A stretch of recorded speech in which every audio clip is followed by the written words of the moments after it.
Why is Tibet so important to China? Why is Tibet so important to India? Most of it I look at it from connectivity and energy resources and natural resources point of view. In 1950, that's when China claimed sovereignty over Tibet. History tells us that Pakistan as a country was earlier used by America. If you go back in history, Pakistan has always been playing all sides. Does Pakistan have friends?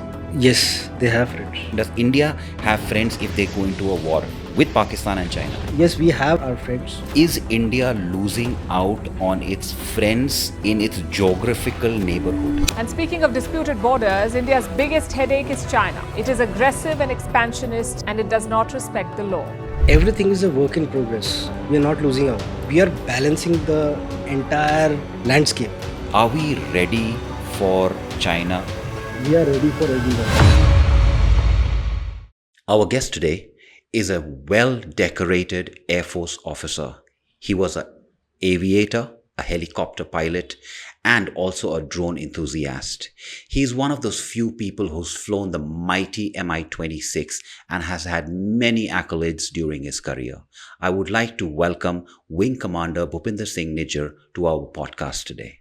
In our conversation today, I plan to discuss geopolitics from a very different perspective, where we have India at the center, and we're going to discuss the neighborhood that India has with Pakistan on one side, China on the other side, and friendly or geopolitically friendly countries like Nepal, Bhutan, and more.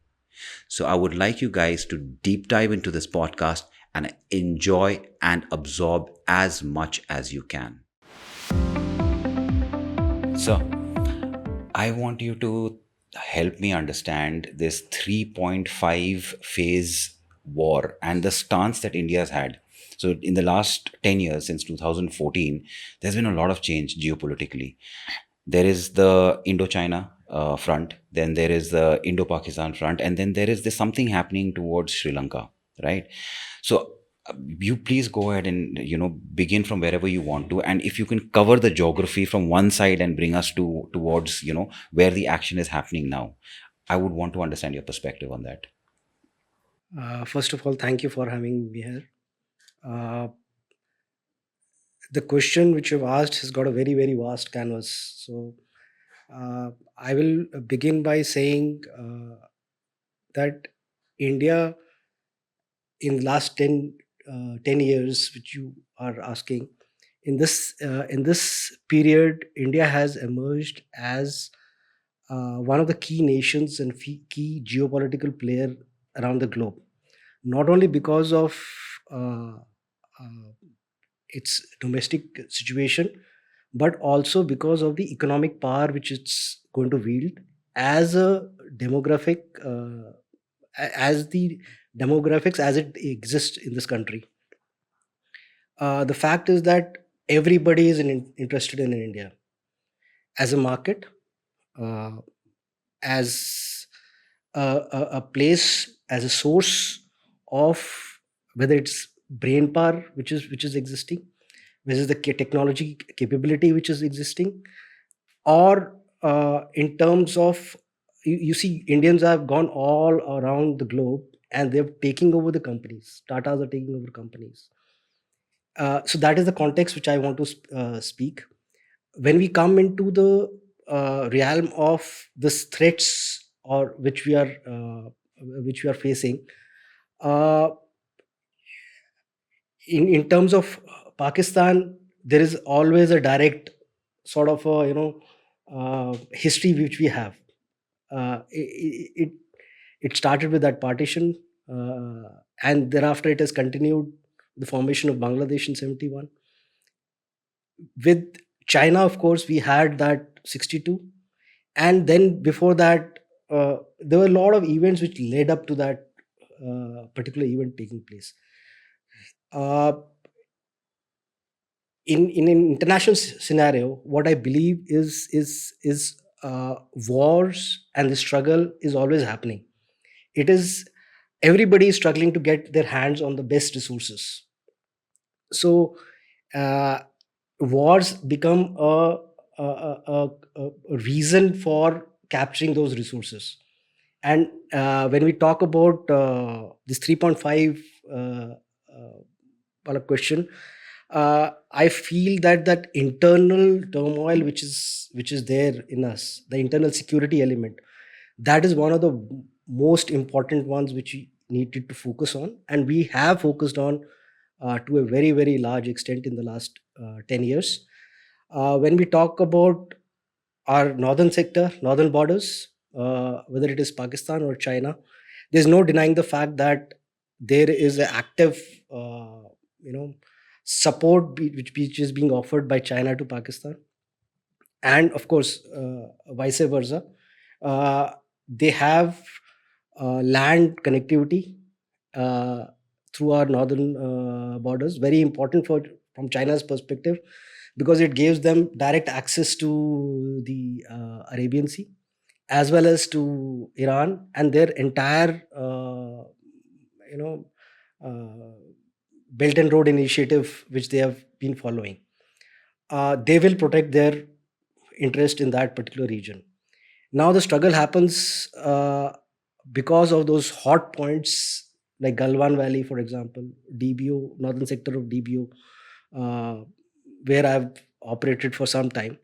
The struggle happens because, again, it's my reading of the situation is that Chinese think that we are interfering in Tibet, and for us, Tibet is very important, extremely important, and they consider it as their own province. And there is a back end history to it.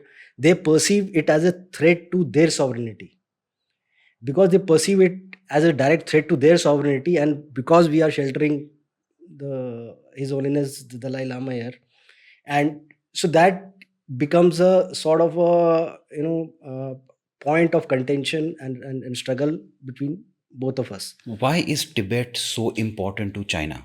Why is Tibet so important to India? From both the perspectives, why is it so important for both the countries? See, I look at it from this most of it. I look at it from connectivity and energy requirement, energy resources, and natural resources point of view.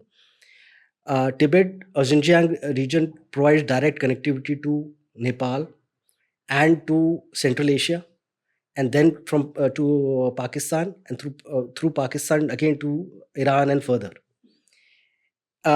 Most of the global trade or global energy requirements of China is being met through the sea route. Every country wants to protect its all these access areas and areas in which they can do their trade and sustain their population and sustain their interests. Tibet as a region is very, very harsh. It's got very, very harsh environment, but it is also very rich in natural resources. It is rich in the water. Is an extremely important aspect of whatever is happening in eastern China. So that way Tibet is important. Geopolitically speaking, Tibet has been restive region. Uyghurs are an issue.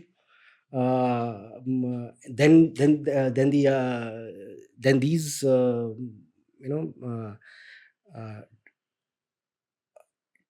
Tibetans themselves consider they've never been able to subdue them as a country, as a nation.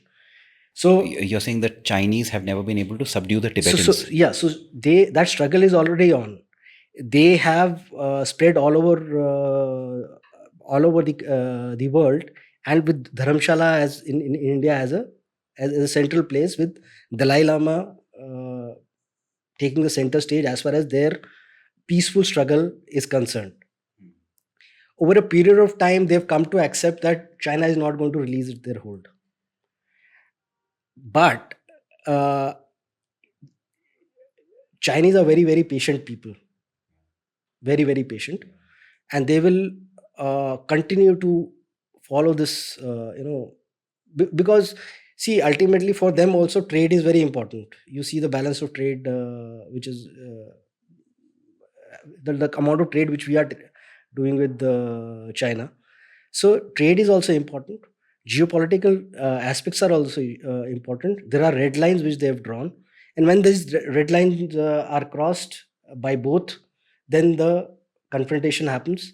When that confrontation happens, each side tests the other, and somehow the stalemate is achieved, and thereafter talks and then carry on. But the threat is always there, and in my opinion, this threat, the Chinese way of doing it is doing it from inside out. The taking over of our core industries, or impacting our core industries in terms of you know exporting. We are exporting raw material, and we are importing finished goods. So what happens is that in the end, we are paying out much more, and we are even losing out on our inherent capability, which we need to be which we need to develop. Then the internal security, internal element, this these movements and Naxalite movements, which have got obvious connection to happenings across the border. So these all are threats to us. So it's a constant struggle between a nation's requirement to balance out all these things. So together. history tells us that Pakistan as a country was earlier used by America to go ahead and disturb the peace in Kashmir. Okay, and then now China is using Pakistan. So what is Pakistan's actual standing? When we go back and look at it, Pakistan really has nothing to do with Kashmir. Pakistan has nothing to do with Kashmir. We are waiting for Pakistan to get out of POK also. I have heard our foreign minister, Mr. Jaishankar, say that it is about time that Pakistan should leave the occupied area. POK should be emptied out by Pakistan. Earlier they were funded by America. Now they are being supported by China. उनका अपना कोई standing है जहाँ पे where they are independently उनका they always have that favourite threat कि हम लोग न्यूक्लियर ब्लास्ट कर देंगे, our finger is on the nuclear button. But as a individual country, do they have any standing of their own against India? And especially as of today, because they're crumbling as an economy. See, you have to look at it. You talked about a little bit of history. You talked about now American involvement in Pakistan, Chinese involvement in Pakistan. See, if you go back in history, Pakistan has always been playing all sides. They've been playing all sides. So when suppose they realize that okay, US wants to move against the Soviets coming down to Afghanistan, and they wanted to use Pakistan as a base. So Pakistan said welcome, right? At the same time, when the USA President Nixon wanted to, this is during 1971, pre-1971, pre-Bangladesh war, when they wanted to have rapprochement with China and wanted to do business with China, start the talk with China, that also were facilitated by the Pakistan. Then that is the exact time when Operation Searchlight was going on in Bangladesh, former Pakistan, East Pakistan.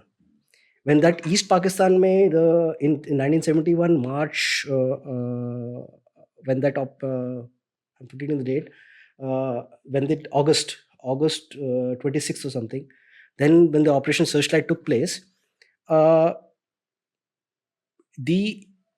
that very same time, when all that murders which took place in East Pakistan at that particular time, and we got an opportunity to intervene, and because we were suffering because of the influx of refugees, etc.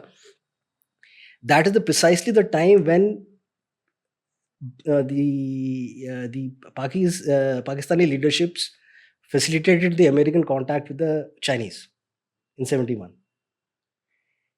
So post that 71, when they facilitated that Americans were already there, Chinese were also already there in Pakistan. So they, for there is a book in which it is very clearly mentioned. Kissinger flew over to China. They facilitated the contract, and then the partnership or the trade relationship between the Americans and the US and the Chinese started in 71, post 71. Thereafter, when the Afghanistan problem came up in 85, 80s, the Soviets were coming in. That time again, Pakistan, used that opportunity to get the Americans there and facilitate their whatever the arms supplies, etc., there to counter the Soviet forces which were there. So they created a anti-Soviet force. In between, they were always balancing out both the Chinese and the Americans. So here I have a question with you. Did Pakistan ever try to build a relationship with Russia as well? When Russia was in Afghanistan, so you had the Soviets, actually, I will not say Russia, but you had the Soviets in yes, Afghanistan. Exactly. Us time pe, did Pakistan try to build a relationship with them also? A strategic relationship? See, I have come across during my research work, I've come across Russians operating the Mi helicopters in Pakistan. Many of the sorties being undertaken with the Russian aircrafts inside Pakistan in the POK area. So yes. So every nation, that's what I'm trying to tell you. Every nation looks after its interests, which are at present. It is not a black and white situation. It is a lot of grays. So in a lot of grays, what happened was that at one particular time, Pakis were dealing with everybody, and that dealt. So when the Bangladesh breakup happened, that particular time, Sri Lanka also helped them. And then when things got hot and we achieved our aim, and then independent government was formed, then Russia intervened on our behalf. A lot of hectic diplomacy which went on behind the scenes. So in geopolitics and diplomacy, it is never black and white. It is all shades of gray, and every nation does what it wants to do to preserve its interests. So now coming to Kashmir wala part, POK.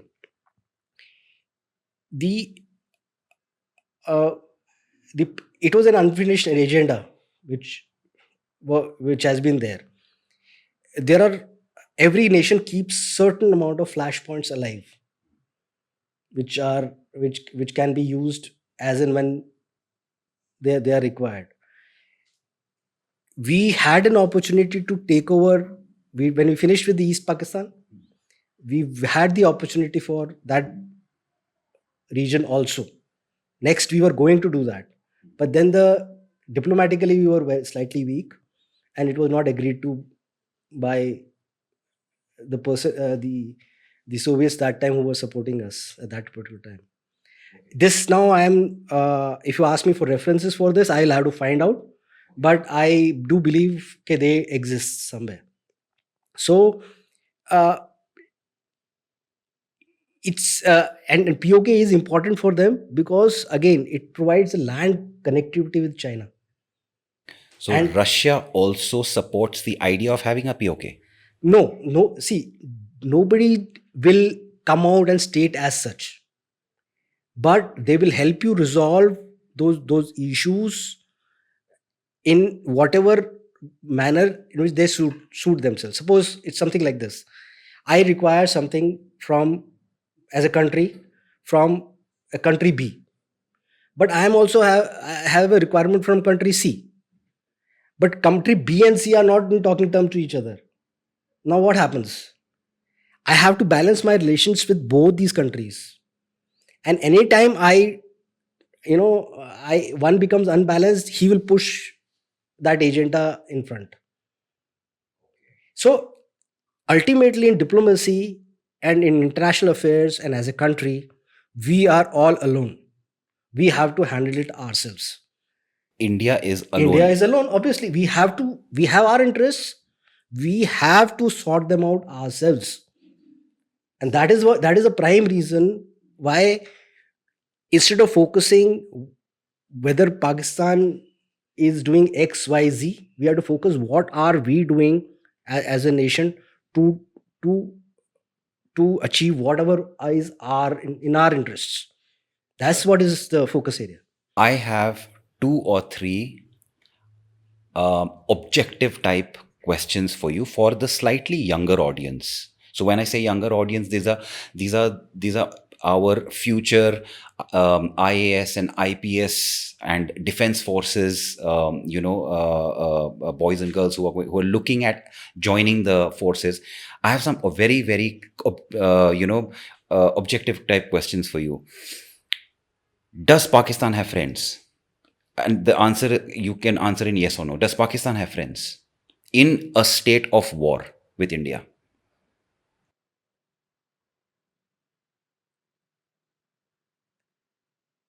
Yes, they have friends. So does India have friends in a state of this current situation? Does India have friends if they go into a war with Pakistan and China? See, I know you are asking objective questions, but like I said, there's grays. Which is fine, sir. So can I answer in grays? Yes, we have our friends, but we need to understand everything has as a zone of operations. So we have diplomatic friends. Yeah, diplomatic friends. And in some cases, people have some countries have supported us unequivocally. That means we didn't have diplomatic relations with them, but we got military aid. That's amazing. So we have in the precedents in the past, when 65 happened, even in 62 which happened, we got international support in actual terms, in physical terms, without having established diplomatic relations with that country. Again, another objective type question, sir, which you can answer in yes or no if you want. Is India losing out on its friends in its geographical neighborhood? So I'm talking about Bangladesh, Myanmar, Sri Lanka, surrounding countries. Pakistan, definitely not going to count. Nepal is a very important country. So again, is India losing out on friends in its geographical neighborhood? Everything is a work in progress. We are not losing out. We are balancing the entire landscape. You see, our oppositions or enemy is not going to sit idle. It will keep on doing. There's a theory of encirclement policy. He's String of pearls. He's doing what he is his interest. He's protecting his sea layers of communication. He wants to dominate the area. He wants to establish relationships in his favor. We are not sitting idle. We are also trying to establish our not lose our kind of influence, our relationships. The way we are doing it and the way they are doing it is totally different. We see for them it is pure business, debt funding. They do a lot of funds, and thereafter say, okay, don't worry, take the funds, you return them later. But they know that they will not be able to return. Then it's an economic part. I'm not very clear, but it's a debt traps. Hambantota port. Yeah, so they create debt traps. But when the requirement arises, it arose you talked about Sri Lanka. It arose when there was chaos in that country. We gave an unconditional credit line to them. We forgot everything else. We supported them in so many ways possible because we have cultural links.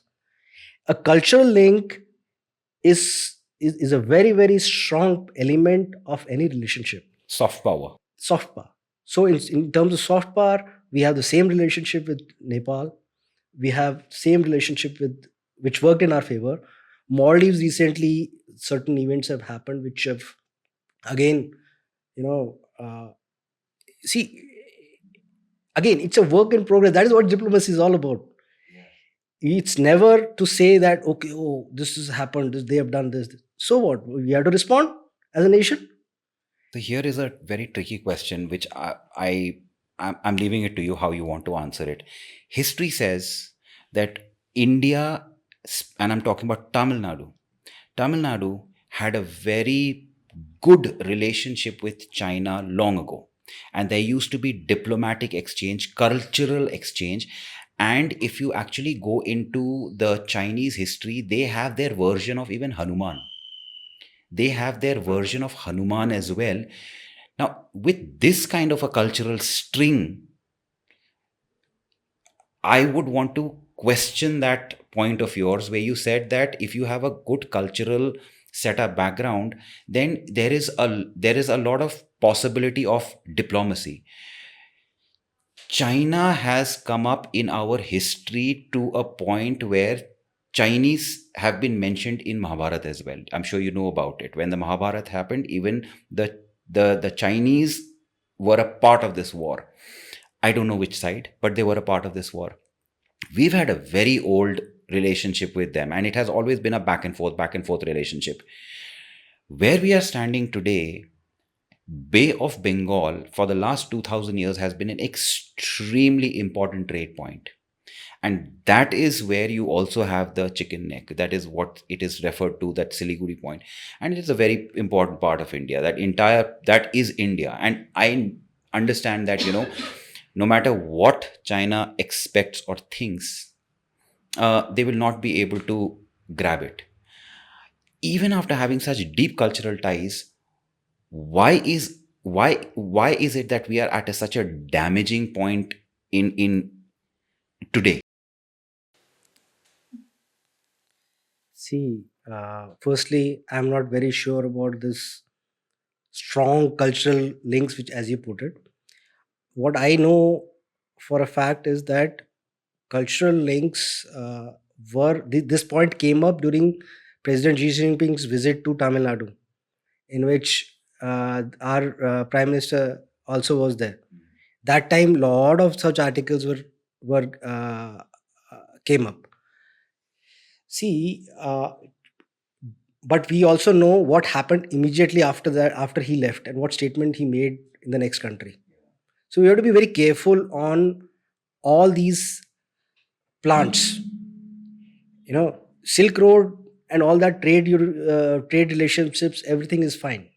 I mentioned culture in terms of, um, you know, there is a one of my friends as a researcher. He said, in one case they manufactured their 5,000 years wala history. They can, lot of burnings have happened in their country also.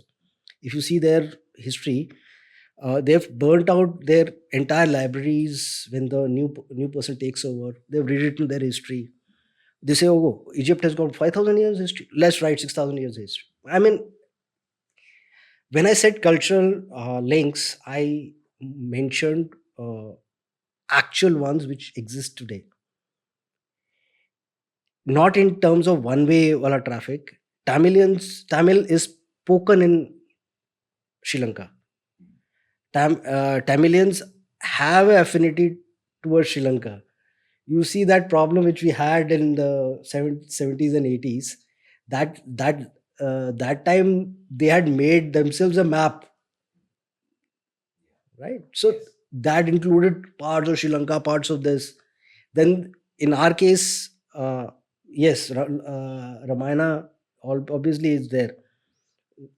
That Setu is there.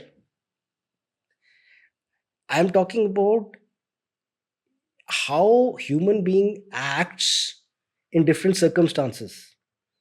Same cultural, with having that same cultural links, they can use that element against you also. Please give me an example. So, for example, they say, okay, you people came and looted Sri Lanka, plundered Sri Lanka. India. I mean, during, let's say, we say, okay, Lord Ravana was there. Ravan was Shevite. He was सोने की लंका थी. हम लोगों ने हमारे जाके वहां पे. I am saying a human being can twist any story into positive thing and a negative thing. Our thing for today is, how do I transform that particular story into positivity? They did that. The example which you quoted, the Chinese did that. They did that in Tamil Nadu when our all kids were sitting with Xi Jinping's face mask. Yes. We did big cultural event. There were coins which were shown. Coins were shown that, okay, these are the links which we have between us. They used it. They created a euphoria in our country, and our country felt very, very positive about the Chinese. But when they went right next to the next country, he gave a very, very contrary statement to everything which he did here. That is diplomacy.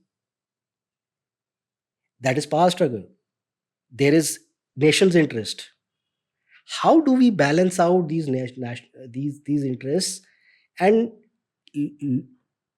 learn from history and plan for our future, and plan and learn to deal with the present?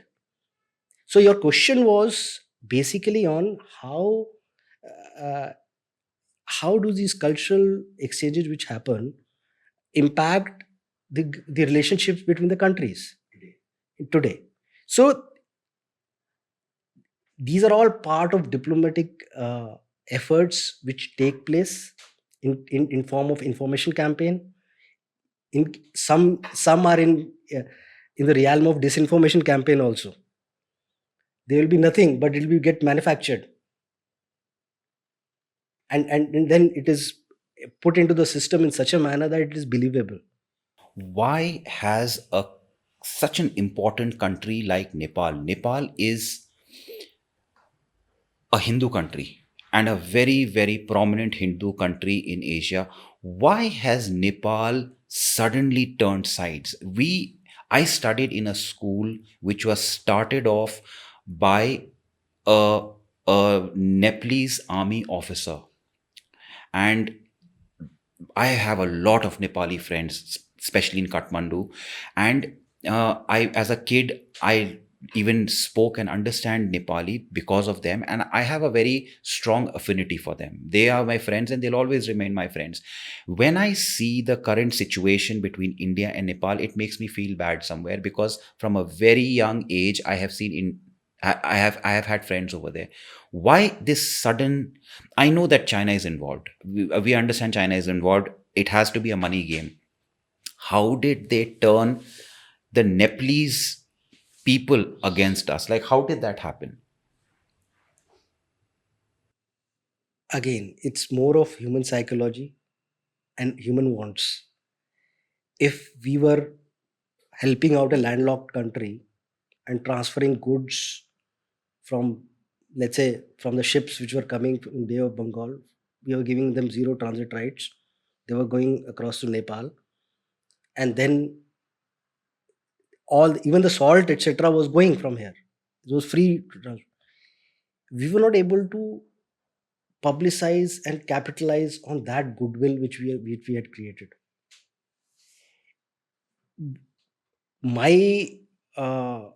Since I was in 97, 98, we used to transit through Bagdogra, and sometimes, so lot of interaction used to happen with Nepalese who used to be traveling the train, selling those small things. Over a period of time, a human being, politically speaking, I don't know the exact dates when the Communist Party took over, when the all that political thing happened. I've not studied it too much, but I know that to sustain a friendship and relationship, you have to understand their viewpoint from Nepalese perspective. You got the friends. You ask them, did India act like that big brother to them and gave them whatever they required? It is more of, they were part of Indian army for a long time. The major battles leading up to Sylhet in the 1971 were won by Gurkhas, and they were they were preparatory battles before the war actually started on 3rd December. Fantastic warriors. So they were recognized as good warriors. We did not realize when that inroads of when the Chinese identified that they said they found that they are our strength. So how do you beat an adversary with patience? They made inroads and efforts and won their hearts in some manner. That is why the entire tilting has happened. So what do we do about it is that we get it back, because we still have a friendship, a relationship, and ties which are going back a long time. But it cannot happen as a one-way traffic. Like, no, I'm very big, please do this. No, it is. That is why it is a relationship when you have to understand the other's viewpoint much more, much better way. What does he think about you? Are we doing it now? I think we have taken positive steps. It is we recently have had a visit. There was an interaction which happened. These interactions, public interactions, happen after a certain thing happen in the background. Something diplomatic happens. I think we recognize that yes, we need to do more, and we need to do more in terms of what they require rather than what we want them to do. There's a difference. We may want, no, you not do ABC, but that doesn't always work. It doesn't work with your kid. Here you are talking about another country. So are you saying that at some level, we took Nepal for granted? See, it went into a lower priority stage. In a government setup, there is a key KRS which they decide. So at some stage, I think it went on slightly lower priority, and we didn't realize what is actually happening there, who's making inroads there. Suppose a person comes and says, I'll make you a straight road with multiple bridges, tuck. See, I have done it in my country. So they tell India, can you do it? No, yaar, hamare paas to hai nahi.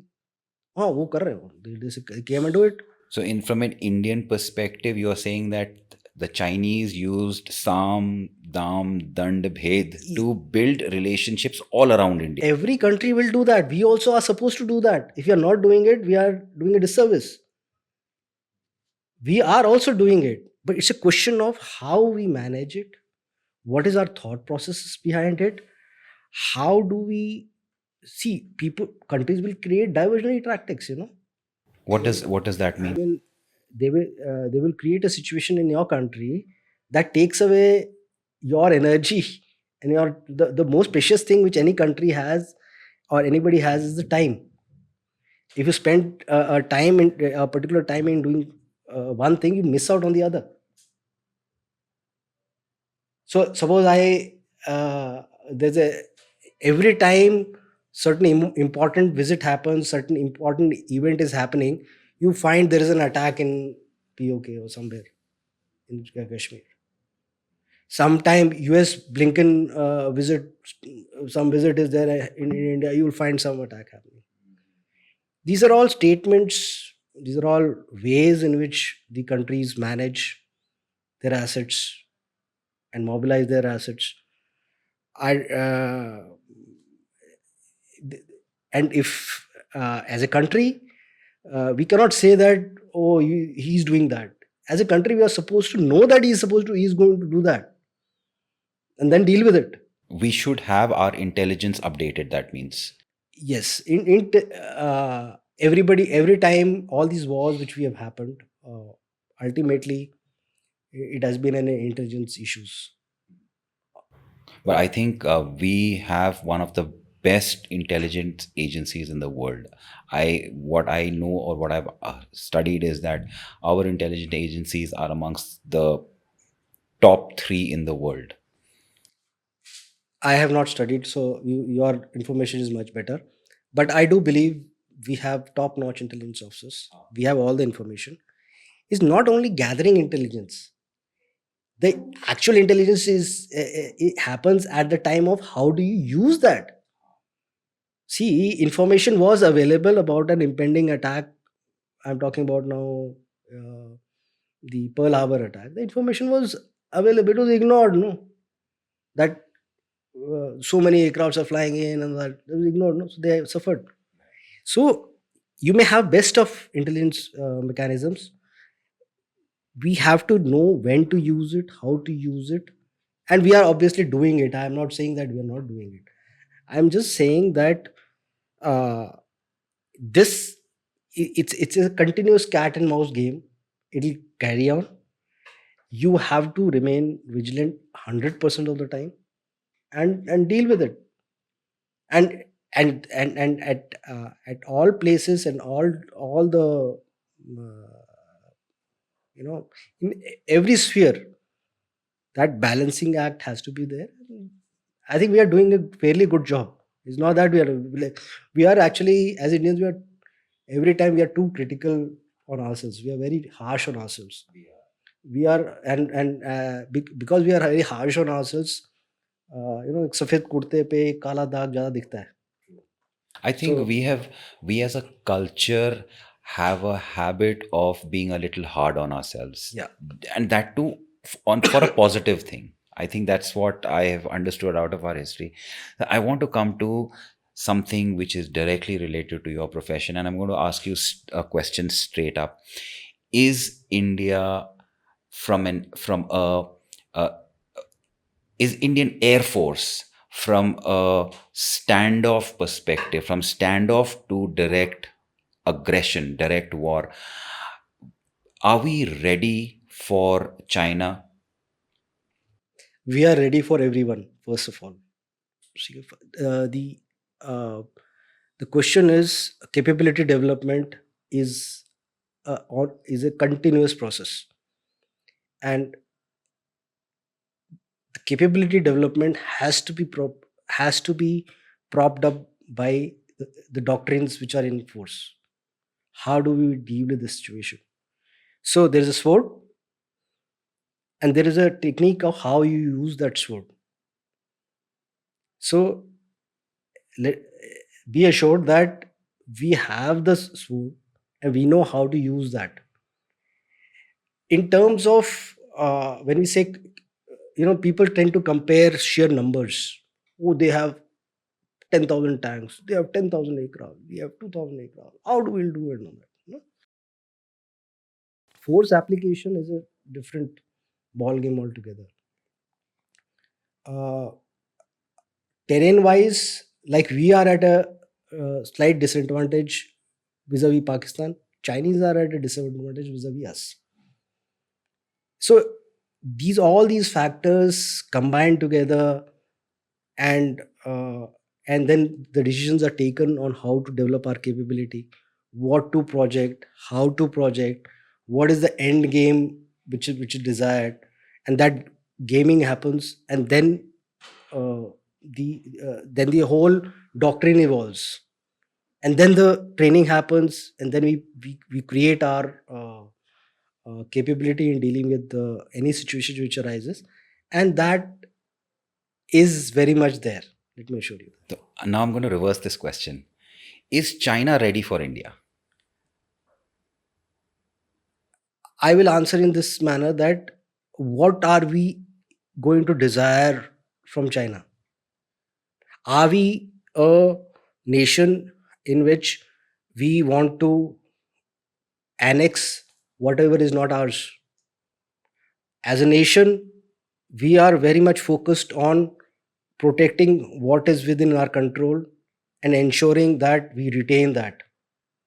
Yes, there are certain elements which are disputed, which are not under our control, but uh, to take that over, if it means all out war, we are very, very careful, as every nation is.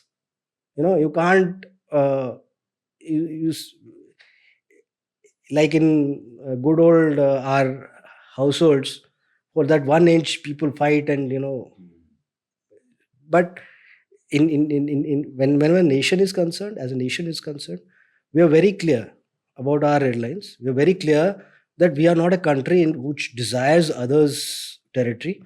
We are not a country that is going to give up on our territory also. So so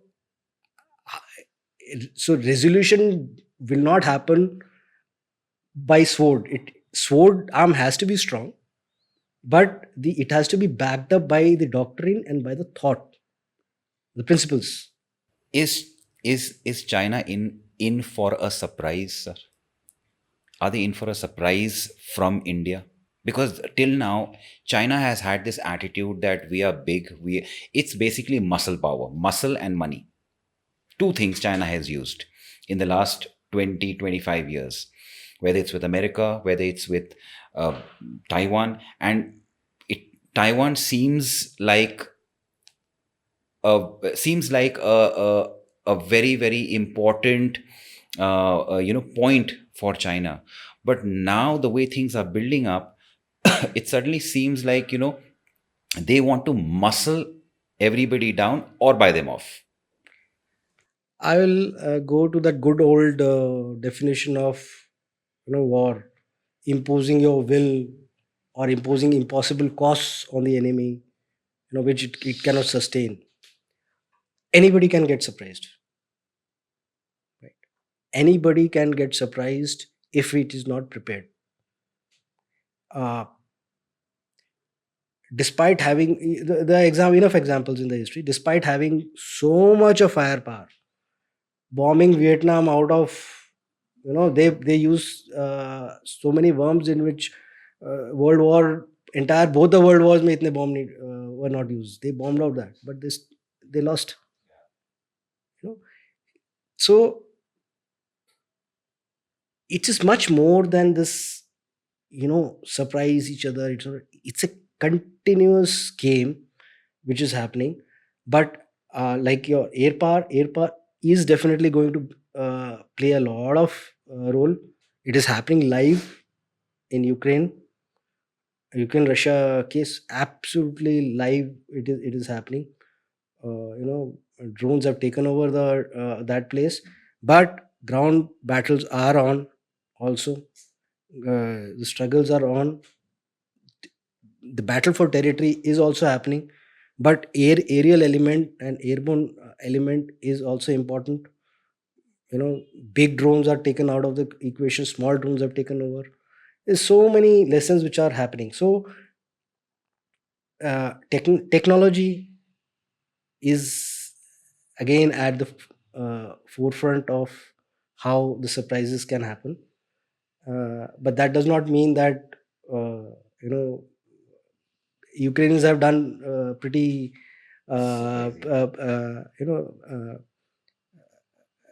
pretty innovative stuff in dealing with things in a very short manner. Everybody in the world keeps saying that Chinese technology is really advanced and India is at least 30 years behind China. I have a question with a small opinion over here. Just because you have advanced technology does not mean that you can use all that technology in a war. It's not necessary. आपके पास बहुत है advance technology, लेकिन ज़रूरी नहीं कि वो सारी की सारी वॉर में आप यूज़ कर पाओ. That's a ground reality. In case of China, they have a lot of advanced tech. Do you think they will be able to utilize it? See, I'll answer it in a manner that tech only can take you so far. Again, Vietnam is there. A lot of other examples are there. Present struggle which is happening is there. Houthis are, penetrating that more very high tech. So the entire thing boils down to this: is that what is the context in which these technologies are going to be used? What is the end result which one wants? If end result is achieved using these technology, fine. If it is not achieved, again, there are instances in which technology has achieved it. There are instances in which it has not achieved it. That achievement has happened at a cost, and the imposition of cost can be high because of the technology. But that does not mean that a person who doesn't have the technology is not able to defend. He's also able to defend. So when we say his technology is very advanced, obviously he started in 80s accumulating he had a very, very focused approach to capability development. We had different approach to capability development, in which we wanted our people to grow, our industry to grow, everything to grow. So there are two different approaches. We are very good at software environment, which you don't have. They're studying us, by the way.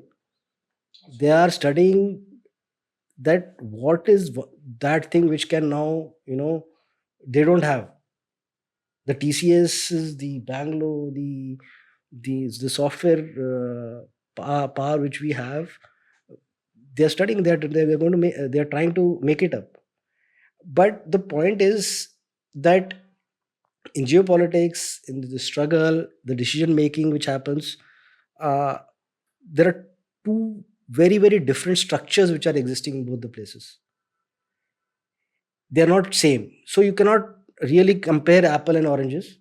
But you have to acknowledge if they are ahead in certain technologies, they are ahead. But that does not mean that we cannot deal with it. True. So One way of dealing with it is that find out that particular thing and beat them at it. you're saying that find out that specific tech. I mean, everybody will have gaps. And it is not necessary that, okay, if you have an iPhone, I also should buy an iPhone. मेरा Android से भी काम चल जाएगा ना. So now so we've covered some bit of Pakistan and POK. We've spoken about the Nepal and India relationship. We've been talking about India-China relationship. Now I'm going to come towards the northeast of India a little bit. And again, I'm going to ask you some very direct questions over here. China is interested in the northeast states for a reason. Is that because of resources, or is that because of a cultural affiliation that they feel for that area? See, the claims, the Chinese claims over our northeast area are directly related to Tibet and that particular very important monastery which is existing. Right. So they say this is part of Tibet. So this is ours. So politically speaking, that is one reason why Arunachal Pradesh, that part is claimed. The other question is, why are they interested in Northeast? Is again the access to Bay of Bengal. How much time does it save them, their goods, to move to Asia? Otherwise, the ships have to take all that voyage and come. Trade routes. The entire population, world's population, is concentrated in Southeast Asia now. South Asia and Southeast Asia. So where will they sell all their manufacturing goods? So it's a question of connectivity. It's a question of this thing, but that does not mean they. Uh, I mean, Mizoram, Nagaland, all these places are very, very important, at a very, very important location for our connectivity with the Southeast Asia. So the main reason you're saying China is interested in the Northeast states is because of their access to Bay of Bengal. That is one major reason, and also that they say that some part of Arunachal and that area is That so main bone of contention is that particular areas. So it is not they are interested that these are us. They've got that map they made. They've renamed those villages. They've done development right next to where we don't even have a road. They are rehabilitating their own entire population there. They're getting their wonderful roads they've got. They've got the rail connectivity. Everything is connectivity. and they're moving people there. Moving people there, and they're changing the demographics of the place. So again, it's a hot spot. It's a unfinished agenda of that border talks which we keep on having frequently. It's just unending. It's unending. So it's a question of, firstly, it is there basically because of that important monastery which is there, and they because I'm not there's a way that the next Dalai Lama is going to be elected. All those, there's political element to it. Historical stories. Yeah, connectivity and other element are a part because eventually we are also interested in opening trade routes towards through Myanmar to Southeast Asia and all that. So now my question is towards what is happening again in the Bay of Bengal. In your opinion, what exactly has happened in Bangladesh right now? See, as per my reading of the situation, there was a disconnect between the ruling party and what is actually happening in the masses. Right? So they are claimed disappearances. They have claimed move towards very, very hardliners. The hardliners taking hold of the situation, and Bangladesh has a history of student movements. That 71 pre-71 wala case maybe. So what happens is that when you keep stirring a hornet's nest, it'll till certain time it'll take, but then it'll explode. So there were not so populist measures which were taken by the people who were in power, and the tipping up happened, and tipping up happened so much that the people who were supposed to maintain order went to the other side, and then it became virtually unmanageable, and she had to run. Now, why it happened? It is always a series of events. The certain series of events were ignored.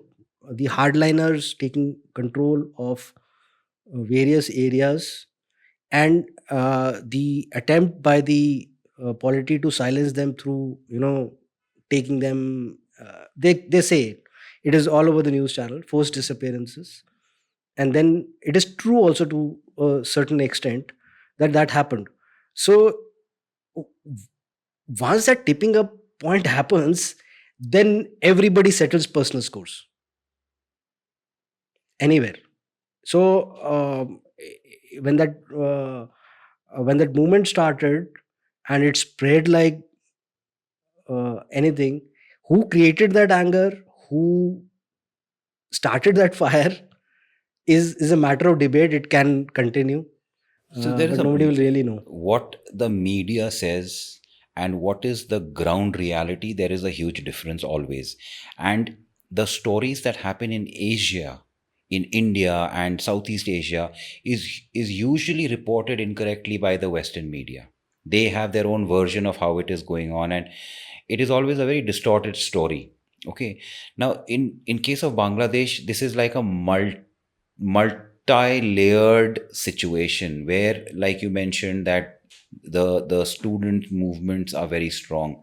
Then the current coup that has happened with Sheikh Hasina leaving the country, that is another situation. And then there is another angle to it, which is the Hindu Muslim angle, where the Hindus are going through a lot of trouble over there. So this has been a part of their history always. But in the current situation, do we have the capacity to help or support the minority population of Bangladesh? And when I say minority, I'm talking about the Hindus. See, you look at it in this way. They are citizens of that country. We have religious affiliations, obvious religious affiliations with that. We have faced this exodus earlier also, and we have accommodated a huge number of people from that country in our country. As far as the the local situation is concerned, or unreported portions are concerned, I'm sure those reports are true, in which those attacks happened. People were brutalized. I'm pretty sure that that happened. The point is when the order has been restored, and any situation, even in our case, we also have a very long history of communal violence.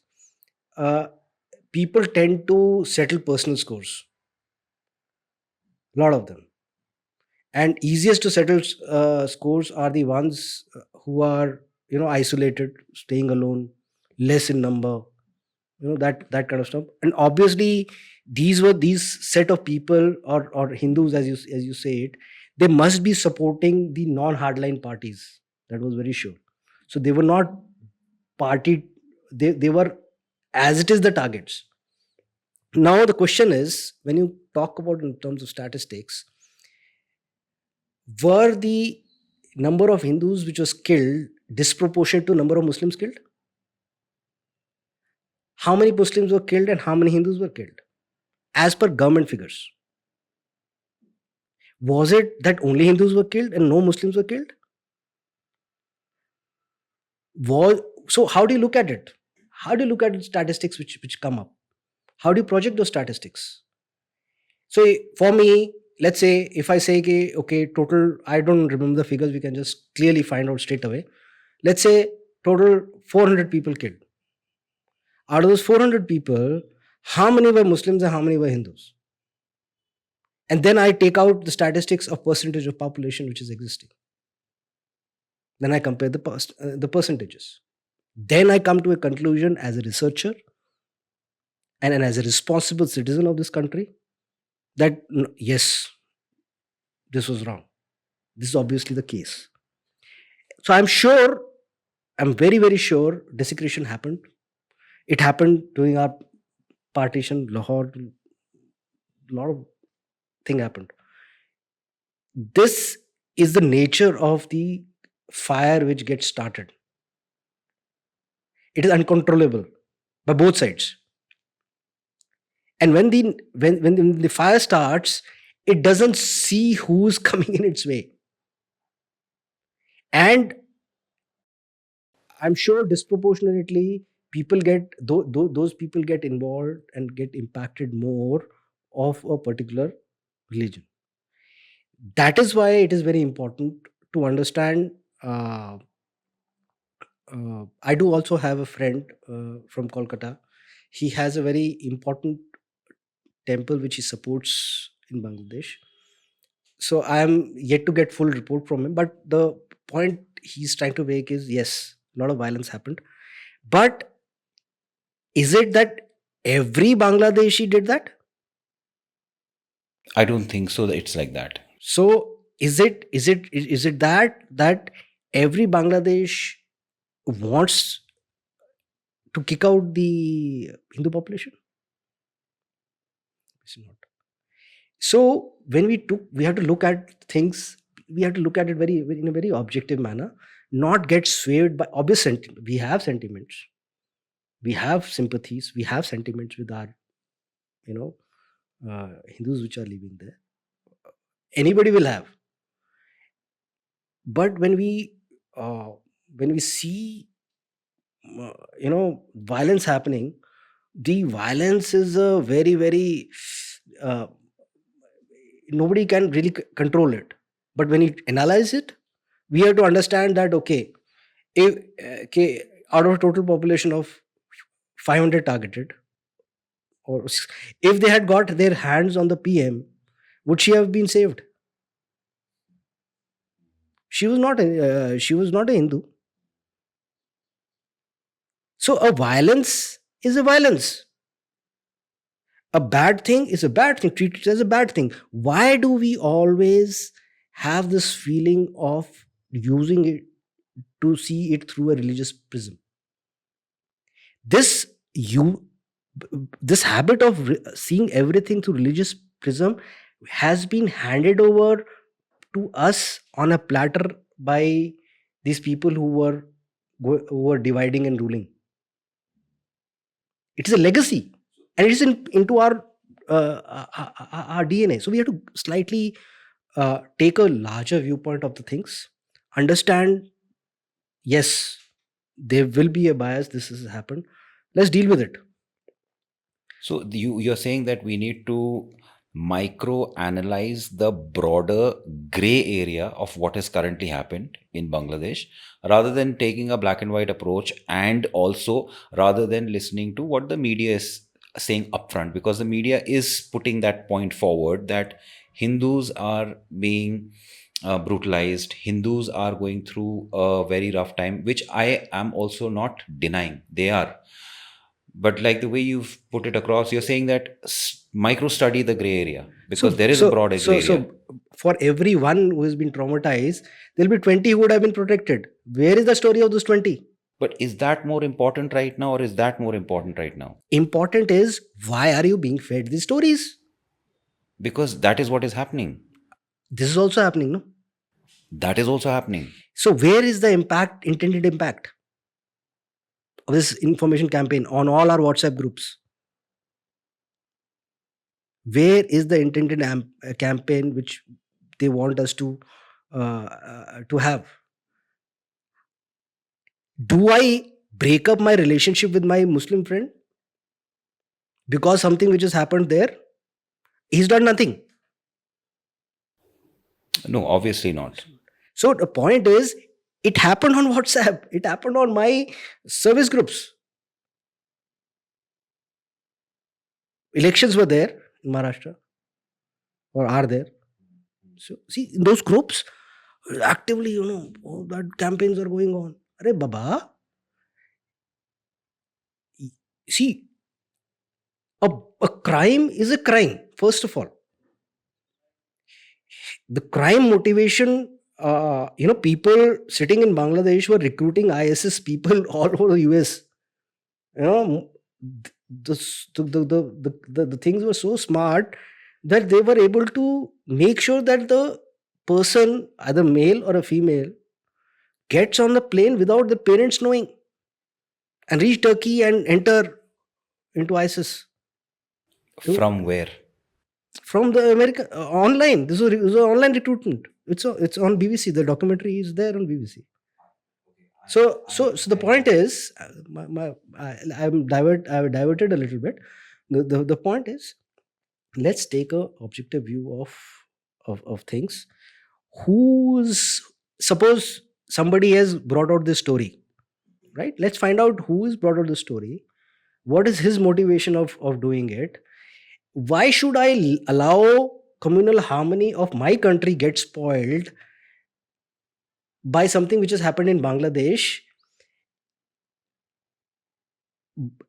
and not, you know, do the correct things, that is, send a proper mission, fact finding team there, raise it on international fora, give out a proper statement. The official statements you must read in conjunction with all these reports which come out from press all your viewers must correlate all these through the official statements which are being put out by Press Information Bureau, Government of India. What is their stand?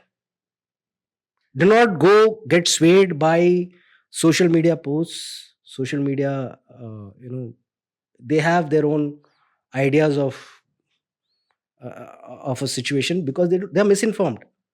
The only person who can get correct information is as a proper is Government of India. No, allow it to do its job.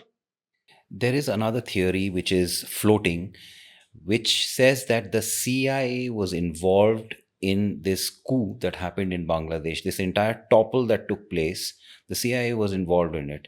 Now, I would have still been able to understand if this was a direct Chinese involvement. But something floating like this, that, the CIA was involved in this topple. How do Americans actually benefit out of this? It becomes a tougher situation for them because the Chinese become strong if this happens. See, if you talk about benefits and who gets benefited and all, one of the yesterday's newspaper, I think, was there. One statement by government said that power deal between the Adani group and Bangladesh, they should sit down and sort out the differences. Right? What if I say the bidder who was inimical to Adani's bid was involved in this coup? I can claim anything.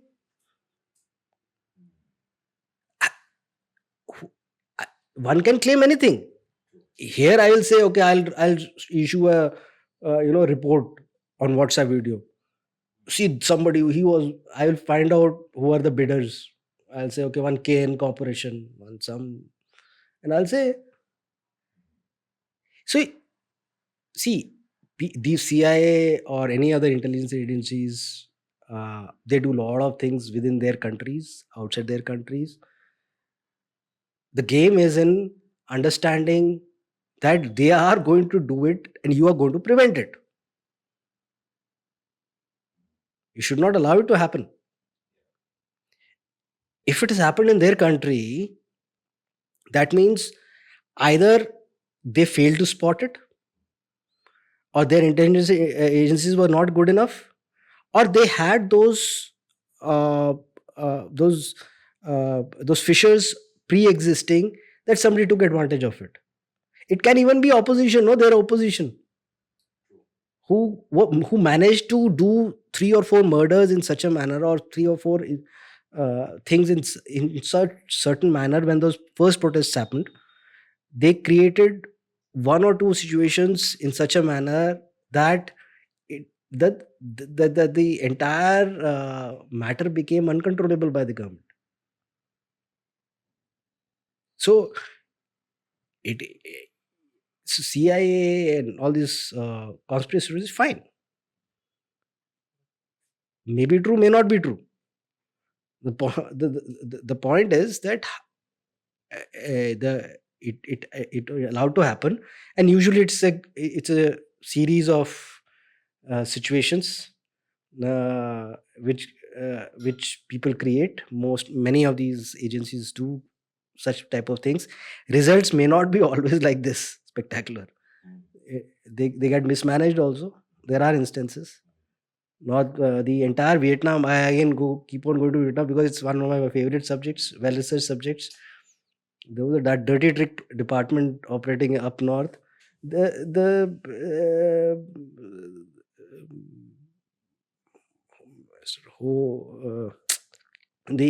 Vietnamese were directly helped by them at the beginning. They used their own things against them. So in one case it will work, in one case it doesn't work. But the point is, these are all speculations, and they will keep on being in speculate. What was the reason? Suppose I say CIA was there. What was the intended aim? First thing, why would they want to destabilize? What was the end game which they wanted? Sorry, I've started No, asking questions, but that's the all point right, is, sir. I wanted to ask you the same question actually. To have a hold on that particular country, it was like either China has a hold on it at this point in time, or it's America who has a hold on it, because it is a very strategic. It's located in a very strategic place. So either China has a hold on it or America has a hold on it. And from where you said conspiracy theory, it could very well be a conspiracy theory. From where we are looking at it, it is a power struggle between China and America, and it is to their advantage that they have a hold on that, because then the Bay of Bengal is hugely accessible by them. So whichever country next makes its major port over there will be the, I don't know, it could be the answer that see they are the ones who were directly involved. Is it like that? My question is it like that? if I remember correctly, because this is my information is dated. The Bangladeshis themselves were hedging their bets. They were dealing with India, they were dealing with China in military terms also, in military hardware also. The one of these ports in their above Chittagong, there's a port. They had a pipeline being laid right across Myanmar. There's a road and initiative which was also there right across. So every country was hedging its bet. The how it impacts the other country, will that survive or not? We supplied certain military hardware to Bangladesh. We keep on training their personnel with us. Bangladesh itself has contacts with Russians also, even Chinese also, Americans also. It's a question of it's much more deeper than this, again, black and white. It's grays. Who will benefit, who will not benefit? The problem with us is, whoever benefits in the world, we are affected adversely. That is why we are buried, and that is why we are inclined to do these kind of all kind of these very believable stories. Any instability along our borders is detrimental to us. It takes away our energy and our time and our resources to focus on dealing with the security situation which emerges. Otherwise, it was trade which was going on, power was going on, water issue was settled, the enclaves issue was settled, the border issues were settled, and Bangladesh was doing very, very well in terms of microfinance credit. Their economy was doing very good, much better than India. In certain cases, what I've heard about microcredit and those kind of schemes. Not Exports also. Exports also. So the point is, these hardliners were allowed that space. When you say hardliners, you mean who? The extremists. Who? I don't know the persons. I just know that Are these military groups or non-military groups? the military, they had some support within military also. Proxy or military, proper military? See, the few statements which were made by certain, when the PM left Bangladesh, they were openly, uniformed people celebrating with fires and all that, open on fires. That's derogatory. So that is what I'm saying, that there was some support among the security forces also, no? for whatever is happening in that country. So that is what is dangerous. So did we see it coming, or did this one fine day just happen and we woke up to it? Did India see this thing, that it was on its way? First thing we learned was in one of my groups that okay, Air Force helicopters evacuating. Exactly. One landing here. One of my friends, in Hendon, receiving and all that. So that is the first time when we came to know. Before that, there was no mention anywhere. Exactly. That's why I said that. Okay. Did we see it? So I am not sure. There is no indication of any diplomatic help which was being extended or asked for, other than this evacuation which happened. The situations deteriorated so fast that the security forces themselves must have said, we cannot protect you anymore, so she had to leave. And that is the time when that information must have come here, and we as a nation, we help. So that is what my reading of situation is there. Whether it was fully known or not known, I am not sure. If somebody says it was not known, I don't believe it. Our diplomatic missions are fairly okay, but will it result in this thing happening in a regime change? I have a counter to that. Most of the analysts, whatever they have predicted, throughout the real, when in reality things happen, they don't happen that way at all. They almost 90% of them times they get it wrong. That is why they go missing. All analysts go missing. Also, they say that that most of the data that is mentioned or referred to, I'm not talking about military data, but data is usually not accurate. So, I mean, like, completely basing your complete logic on data without any self ability to project, that usually doesn't come true. And I'm just saying this because you said that 90% of them, they just vanish. Slightly different manner में इसका answer दूंगा. See, data, what has happened is कि everybody wants a hands off approach कि मेरे को room में बैठ के ना मेरे को सब कुछ पता लग जाए. There is no replacement of actual experience on ground. I have seen there are certain military officers who get recruited in, let's say, US. They come to India on a study tour of 3 to 4, 6 months. They study, they stay, they study, they understand. So most of our data, if you say, if data is corrupted, input versus output will also be corrupted.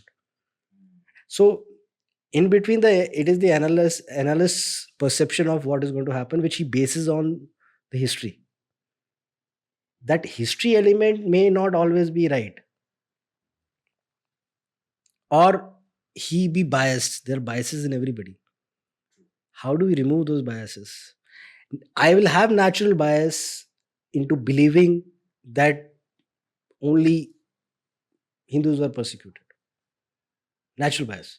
But an Englishman or a person who's studying in US or a Japanese, yesterday one Japanese fellow was there. So he will see, okay, how many Hindus, how many Muslims, what is the proportion? He'll base his judgment on that. A proper breakdown. Yeah. So biases, but we know, yes, there will be it is natural. So historically, it is a fact. 2024, we are sitting towards the last leg of the year. From now till 2029, from a geopolitical perspective, whatever your opinion is that is going to happen between India and China, can you share like an overview or something that I could say is like a projection for the next 5 years? Geopolitically speaking, we need to understand that this relationship uh, the trade deficit is growing. As far as our from 2024 to 2029 is concerned, and especially in Indochina context, uh, I would be very happy if we are able to reduce that import export imbalance, trade deficit imbalance, which is existing. One of the key reasons is that uh, our economic growth, whether it is in terms of sustainability element, whether it's solar panels or whatever you name it, every sector has got a certain imprint of China.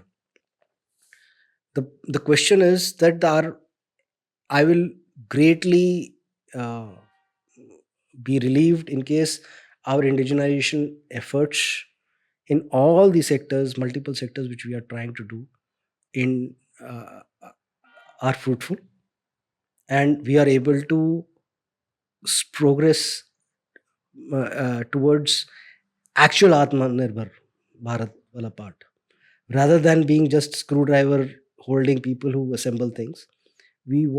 I would like to see us uh, growing towards manufacturing things on our own, understanding our strengths and building upon it. Will China like to allow us doing that? Obviously, no.